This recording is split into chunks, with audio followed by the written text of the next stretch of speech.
Hello, we are glad you joined us today as we continue on this journey to transformation. On the journey, we learn that man is a spirit and has a soul and lives in a body. Man's soul is an important, powerful force that mediates between the physical and the spiritual world. We've also learned that our soul is made up of mind, will, and emotions, and we've gone in depth with an individual class on the mind, one on the emotions, and another on the will. 3, yeah. Today we are going to talk about the soul and how the mind, the will, and emotions were designed to function as a whole, as well as what may happen when they don't work together as they were designed to.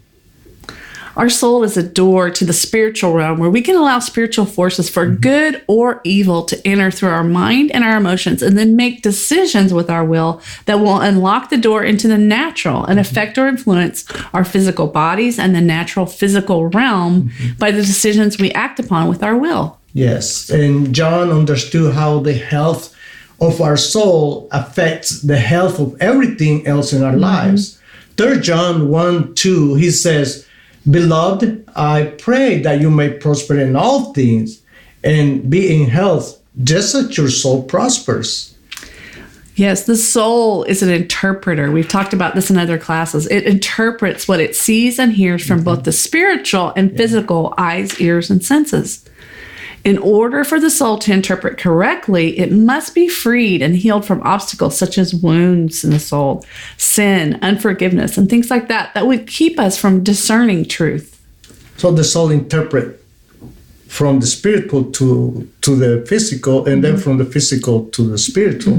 So Both this realms. is important. Yeah, It's a mediator. correct. So when the soul does not have the truth, listen to this. As a source, it is difficult to correctly interpret what it sees, hears, and senses, both in the physical and the spiritual. For example, if I look at my watch and I see the time and my mind tells me I'm late for work, and my emotions, they get all stirred up, and I make the decision with my will to get in a rush, hurry out the door, and I speed to work. But when I arrive, no one is there. And I realize that the time on my watch was incorrect. In this way, what we see, hear, and experience with our mind and emotions guides our will to act based on their interpretation, which may or may not be made based on truth. Yeah. Basically, the soul is a powerful vehicle for decision and action.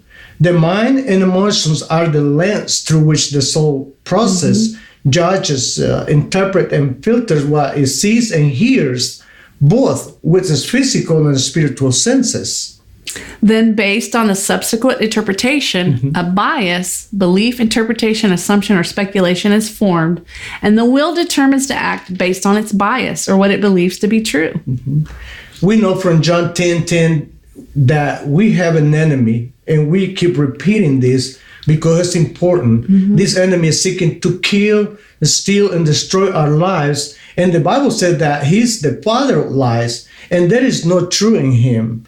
One of the biggest weapons is to try to manipulate our circumstances, physical evidence, plant lying thoughts, and trigger negative emotions so that we will align our will with his agenda. We'll believe something that's not true. Yeah, and make decisions that are destructive.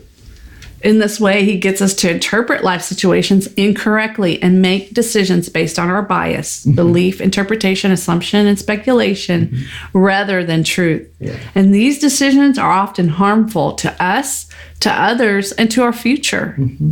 The soul is a powerful mediator. So join us in the next portion where we will learn how the soul is also a battlefield.